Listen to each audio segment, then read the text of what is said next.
안녕하세요, 친구들. 우리 친구들이 늘 행복한 꿈을 꾸길 바라는 조맘이에요. 오늘 하루도 즐겁고 따뜻한 하루 되었나요? 자, 그럼 우리 오늘도 재밌는 이야기 들으며 행복한 꿈나라로 떠나 볼게요. 눈을 꼭 감고 이야기 소리에 귀를 기울여 주세요.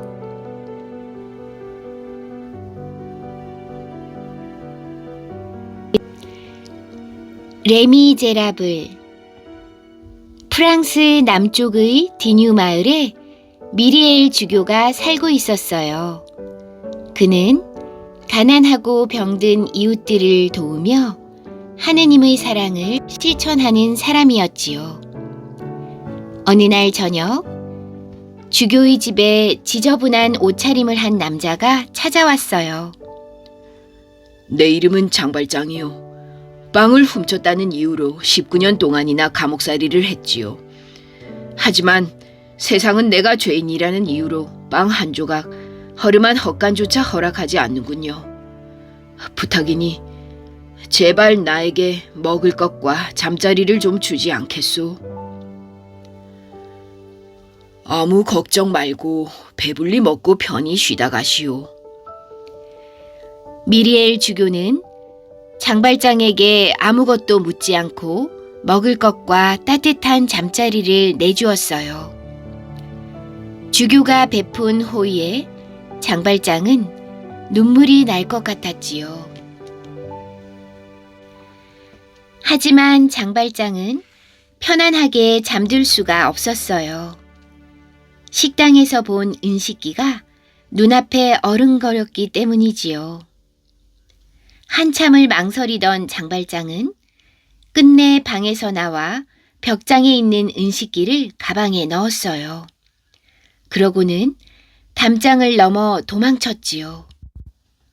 다음 날 하녀가 주교에게 그 사실을 알렸지만 그는 껄껄 웃으며 말했어요.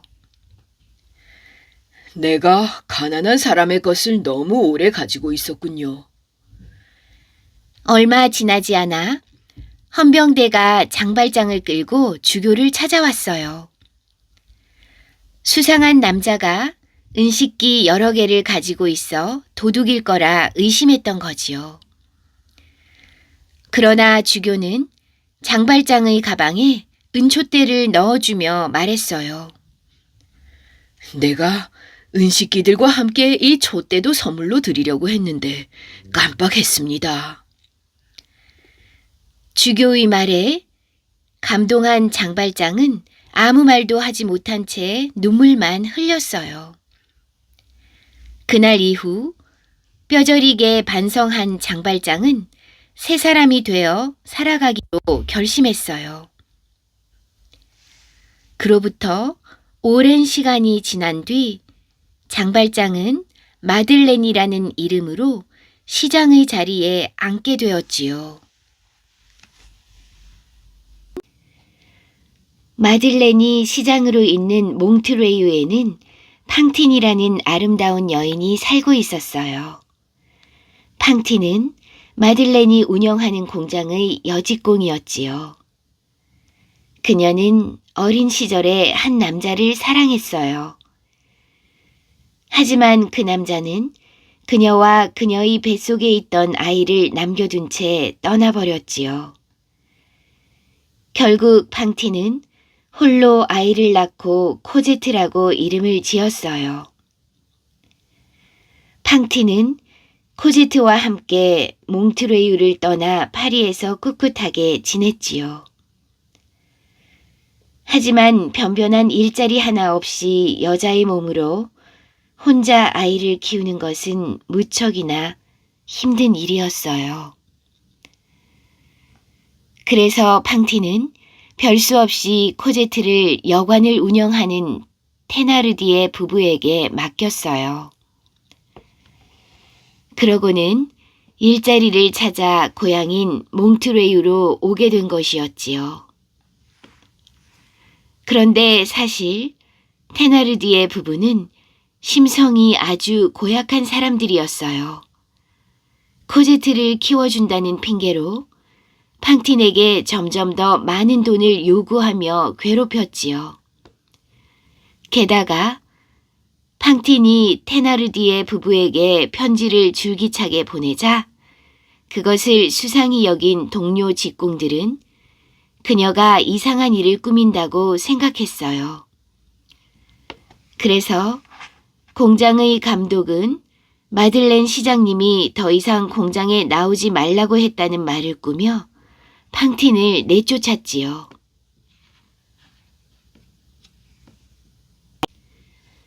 사람들의 모함으로 일자리를 잃은 팡틴은 코제트에게 더 이상 돈을 보낼 수가 없었어요. 아름답게 찰랑거리는 머리카락과 진주같이 빛나는 치아를 팔았지만 소용이 없었지요. 힘든 생활을 이어가던 팡틴은 점점 쇠약해졌고 결국 돈을 벌기 위해 거리로 내몰리고 말았어요. 어느 날 술 취한 남자가 다가와 팡틴을 괴롭히기 시작했어요. 참다 못한 팡틴이 그에게 대들며 소란이 벌어졌지요. 그러자 몽트레유를 감독하는 자베르 경위가 나타났어요. 감히 천한 신분의 여자가 소란을 피우다니. 당장 체포하도록 하라. 결국 팡틴은 억울하게 감옥에 갇히고 말았지요. 그런데 우연히 경찰서에 와 있던 마들렌이 팡틴의 딱한 사정을 듣고 자베르에게 말했어요. 힘없고 신분이 낮은 사람이라고 해서 죄를 덮어 씌우는 것은 옳지 않네. 그녀를 풀어주게. 알겠습니다, 시장님. 지시대로 하겠습니다. 하지만 자베르는 팡틴을 안고 경찰서를 나가는 마들렌을 못마땅한 눈초리로 쳐다보았어요. 그동안 팡틴은 공장 사람들의 속임수에 넘어가 마들렌을 미워하고 있었어요. 자신을 공장에서 쫓아낸 사람이 바로 마들렌이라고 오해하고 있었기 때문이지요. 하지만 마들렌이 자신을 정성껏 보살펴주고 코제트를 데려오도록 노력하는 모습에 팡틴의 분노는 눈 녹듯이 사라져 버렸어요. 그러던 어느 날 자베르가 마들렌을 찾아왔어요. 시장님, 저를 고발해 주십시오. 자베르 경위, 그게 무슨 말인가? 사실 저는 시장님이 탈옥수 장발장이라고 생각해 왔습니다. 그리고 얼마 전 팡틴이라는 여자 때문에 사건이 있은 후 홧김에 시장님을 고발했지요. 그런데 왜 자네를 고발해 달라는 건가? 제 생각이 틀렸기 때문입니다. 진짜 장발장이 잡혔다는군요. 자베르의 말에 마들렌은 망치로 머리를 얻어맞은 기분이었어요. 그의 말이 사실이라면 누군가 자신을 대신해 억울한 누명을 쓴 것이니까요. 결국 장발장은 자기를 대신해 누명을 쓴 사람을 빼내고 감옥에 들어갔어요. 그 사이 건강이 악화된 팡틴은 코제트를 만나지 못한 채 눈을 감고 말았지요. 장발장이 감옥에 있는 동안 코제트는 무럭무럭 자라났어요. 하지만 시간이 갈수록 테나르디에 부부의 구박은 심해졌지요. 코제트, 게으름 피우지 말고 어서 물을 길어와. 코제트는 물 깃는 것을 가장 두려워했어요. 물을 길어야 하는 샘이 아주 어두침침한 곳이었기 때문이지요. 그날도 코제트는 샘가에서 무서움을 잊으려고 노래를 불렀어요. 그때 코제트에게 한 남자가 다가왔어요. 내 이름이 코제트냐? 코제트는 아무 말도 없이 고개를 끄덕였어요. 남자는 테나르디에 부부가 원하는 만큼의 돈을 건네고 어린 코제트를 여관에서 구해냈어요.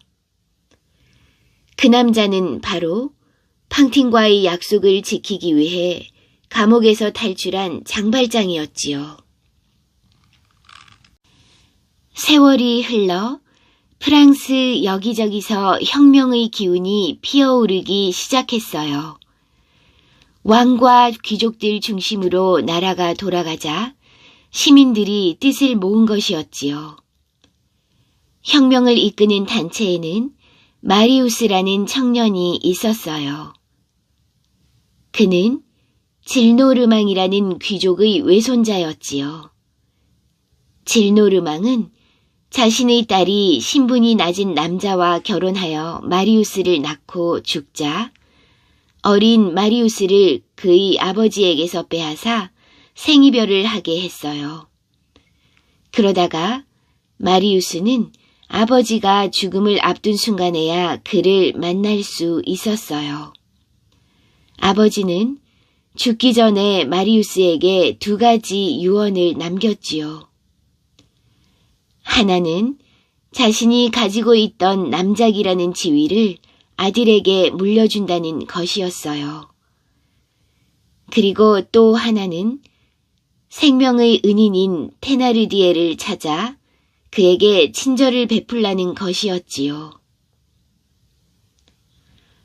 코제트를 부려먹던 여관 주인 테나르디에가 전쟁터에서 우연히 마리우스의 아버지를 구해준 적이 있었기 때문이지요. 아버지가 죽고 난 후 마리우스는 부유한 할아버지의 집을 떠나 살게 되었어요. 어느 날 마리우스는 옆집에 사는 아가씨 에포닌의 카랑한 목소리를 들었어요. 아버지, 자선가가 와요. 마리우스가 벽에 난 구멍을 통해 몰래 들여다보니 한 노신사가 아리따운 아가씨와 함께 에포닌의 집으로 들어오고 있었어요. 그들은 바로 장발장과 코제트였어요. 장발장은 그동안 르블랑이라는 이름으로 가난한 사람들을 도우며 살고 있었어요. 그런데 마리우스는 코제트를 본 순간 깜짝 놀랐어요. 얼마 전부터 마리우스가 애타게 찾던 여인이었기 때문이지요. 마리우스는 근처 공원을 거닐다 마주친 코제트에게 한눈에 반해 늘 그녀를 그리워하고 있었어요. 한편 에포닌의 아버지는 코제트를 보고 흠칫 놀라며 옆에 있던 부인에게 속삭였어요. 저 아가씨 예전에 우리가 기르던 코제트잖아. 그러네요. 이참에 큰돈을 뜯어낼 수도 있겠어요. 놀랍게도 에포닌의 부모는 다름 아닌 테나르디의 부부였어요. 코제트가 먼저 자리를 뜨자 에포닌의 아버지는 비열한 목소리로 장발장에게 말했어요. 사기꾼 주제에 뻔뻔스럽게 나타났군. 몇 푼 받지도 못하고 당신에게 코제트를 넘긴 이 테나르디에를 잊었나? 테나르디에는 사람들을 시켜 장발장을 묻고는 돈을 가져오라고 위협했어요. 다행히 이를 몰래 지켜본 마리우스가 경찰서에 신고해서 장발장은 무사히 풀려날 수 있었어요. 그 일이 있은 후 몇 달이 흘렀어요. 코제트를 향한 마리우스의 사랑은 점점 더 깊어만 갔지요. 결국 마리우스는 에포닌을 찾아가 코제트가 사는 곳을 알려달라고 부탁했어요. 마리우스를 짝사랑하고 있던 에포닌은 그의 부탁을 받고 잠시 망설였지요. 하지만 결국 코제트가 사는 곳을 알아내 마리우스에게 알려주었어요. 마리우스는 자신의 진심을 담은 편지를 그녀의 집 앞 벤치에 두고 돌아왔지요. 마리우스의 편지를 읽은 코제트는 그의 진심에 감동했어요. 마음이 움직인 코제트는 용기를 내어 마리우스를 만났지요. 당신이 마리우스였군요. 정말로 나를 사랑하세요? 이 자리에서 맹세를 하겠소. 당신을 진심으로 사랑하오. 그렇게 두 사람은 서로를 향한 마음을 확인하게 되었어요. 하지만 이 모습을 멀리서 지켜보던 에포닌의 가슴은 찢어지는 듯 아팠지요.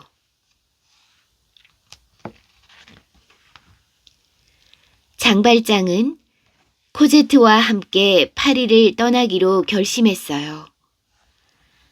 자신을 뒤쫓는 자베리가 있는 파리에서는 마음 놓고 살 수 없을 거라고 생각했기 때문이지요. 마리우스가 뒤늦게 그 사실을 알고 코제트를 찾아봤지만 그녀는 이미 떠나버린 뒤였지요. 그날 이후 마리우스는 코제트를 그리워하며 하루하루를 보냈어요.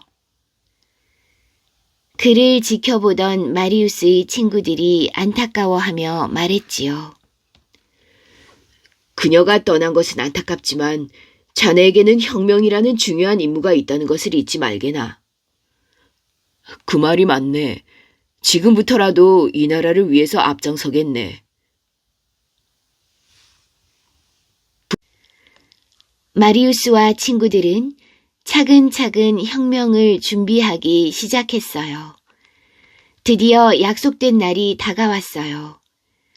해가 어둑어둑해지자 마리우스와 친구들은 총으로 무장을 하고 광장으로 나갔어요. 건너편 어둠 속에는 정부군이 혁명군을 향해 총을 겨누고 있었지요. 혁명이다! 누군가 큰 소리로 외치자 약속한 것처럼 혁명군과 정부군은 서로를 향해 총을 쏘기 시작했어요. 한 차례 치열한 총격이 끝난 뒤 마리우스는 주변을 살펴보았어요. 그런데 멀지 않은 곳에서 피를 흘리며 쓰러져 있는 에포닌을 발견했어요. 에포닌은 마리우스를 찾기 위해 혁명에 참여했다가 그 대신 총을 맞았던 것이었지요. 이럴 수가. 이게 어찌된 일이오? 당신과 함께하고 싶어 이곳으로 왔어요. 하지만 이제 당신 곁을 떠나게 되었네요. 에포니는 가쁜 숨을 내쉬며 품 안에서 편지를 꺼내 마리우스에게 건넸어요. 그러고는 마리우스의 품에서 이내 숨을 거두었지요. 마리우스는 에포닌을 끌어안고 뜨거운 눈물을 흘렸어요. 편지에는 코제트가 머물고 있는 곳의 주소가 적혀 있었어요. 마리우스는 침통한 표정으로 편지를 쓰기 시작했어요. 나는 이곳에서 나의 친구들과 함께 할 것입니다. 당신이 이 편지를 읽을 때 내 영혼은 당신과 함께 하기를. 한편 장발장은 파리를 떠나기 전 코제트의 방에서 우연히 그녀가 마리우스에게 쓴 편지를 보게 되었어요. 편지 속에는 마리우스를 향한 진심 어린 마음이 적혀 있었지요. 코제트에게 사랑하는 사람이 있다는 것을 알게 된 장발장은 자신이 두 사람을 갈라놓은 것 같아 마음이 아팠어요.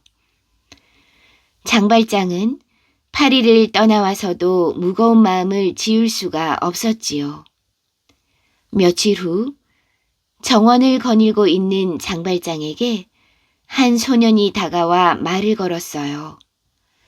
아저씨, 혹시 코지트라는 사람이 여기 살고 있나요? 그렇기는 하다만 너는 누구니? 저는 가브로슈라고 해요. 이 편지를 코제트에게 전해주시겠어요? 장발장은 집 안으로 들어와 편지를 읽었어요. 코제트가 이 편지를 읽고 슬퍼할 것을 생각하니 가슴이 미어졌지요. 결국 장발장은 마리우스가 있는 파리로 향했어요. 머릿속에는 오직 마리우스를 찾아 코제트의 곁으로 데려와야 한다는 생각뿐이었어요. 파리로 돌아온 장발장은 자신의 신분을 숨기고 혁명군의 동지가 되었어요.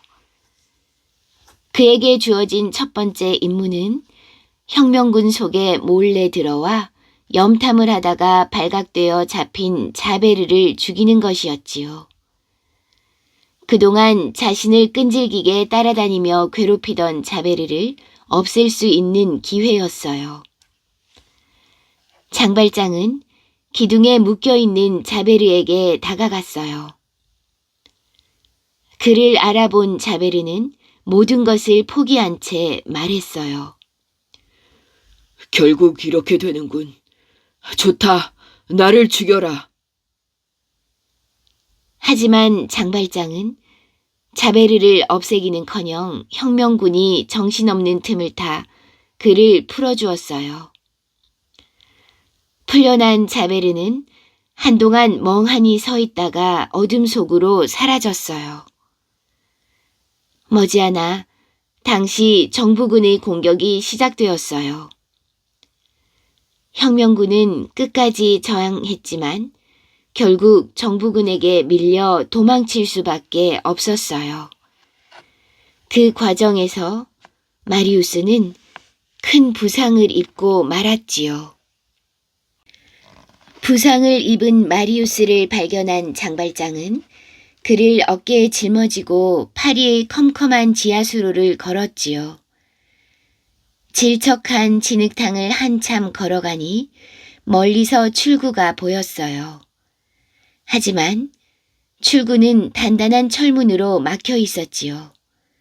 그때 한 남자가 장발장에게 다가와 말을 걸었어요.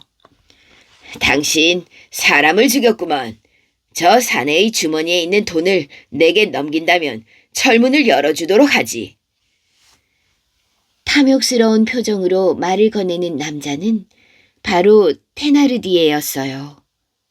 장발장은 테나르디에를 한눈에 알아보았지만 테나르디에는 진흙투성이가 된 장발장을 알아보지 못했어요. 알겠소. 얼른 이자의 주머니를 뒤져 무엇이든지 가져가시오. 테나르디에는 재빨리 마리우스의 주머니를 뒤져 돈을 꺼냈어요. 그러고는 만족스러운 표정으로 철문을 열어주었지요. 마리우스를 부축한 채 철문 밖으로 나온 장발장은 깜짝 놀라 멈칫했어요. 자신이 놓아준 자베르와 우연히 맞닥뜨렸기 때문이었어요. 자베르 경위, 나를 잡아가도 좋소. 하지만 목숨이 위태로운 이 청년은 살려주시오. 장발장을 물끄러미 바라보던 자베르는 어두운 표정으로 생각에 잠겼어요. 그러더니 장발장과 마리우스를 질노르망의 집에 데려다 주고는 그대로 사라져 버렸어요. 질노르망의 집에 도착한 마리우스는 한참 동안 의식이 돌아오지 않았어요.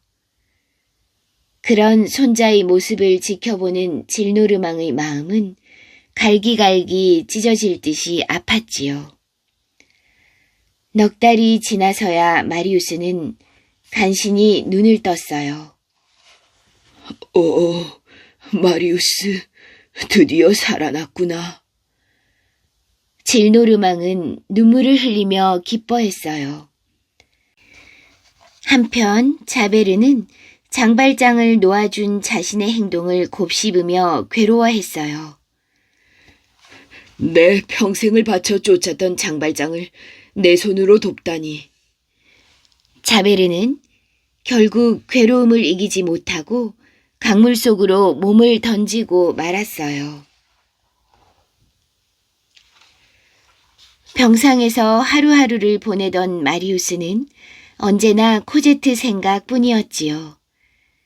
결국 마리우스는 용기를 내어 질노르망에게 입을 열었어요. 할아버지, 저는 코제트라는 여인을 사랑하고 있습니다. 그녀와 결혼하겠어요. 그러자 질노르망은 흐뭇한 표정으로 대답했어요. 그렇지 않아도 그 아가씨가 매일 사람을 보내 너의 상태를 묻는단다. 내가 몸이 회복되면 서둘러 결혼식을 올리자꾸나. 그리고 얼마 후 마리우스와 코제트는 마침내 결혼식을 올리게 되었어요. 장발장은 코제트의 앞날을 위해 많은 돈을 들여 그녀를 좋은 가문의 딸로 만들어 주었지요. 행복한 코제트의 모습을 보며 장발장은 모든 근심이 사라지는 듯 했어요. 하지만 장발장에게는 그를 평생 괴롭히는 비밀이 있었어요. 그것은 바로 자신이 시장 마들렌도 자성가 르블랑도 아닌 죄인 장발장이라는 사실이었어요. 장발장은 고민 끝에 마리우스를 불러 모든 사실을 털어놓았어요. 코제트에게는 제발 비밀로 해주게. 안심하십시오. 당신의 비밀은 제 가슴속 깊이 묻어두겠습니다. 그날 이후 장발장은 코제트에게서 조금씩 멀어지다 어느 순간 결국 자취를 감추어 버렸어요. 자신이 코제트 삶 속에서 완전히 사라지는 것이 그녀를 위한 가장 좋은 선택이라는 생각을 했기 때문이지요. 한편 마리우스는 부상당한 자신을 구해준 은인이 장발장이라는 사실을 뒤늦게 알게 되었어요. 마리우스는 코제트에게 모든 사실을 알리고 함께 장발장을 찾아갔어요. 아버지. 코제트는 장발장을 보자마자 참았던 눈물을 터뜨렸어요. 코제트, 내 딸, 내가 와주었구나.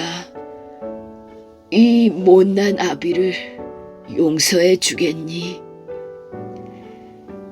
코제트는 장발장을 꼭 껴안으며 흐느꼈어요.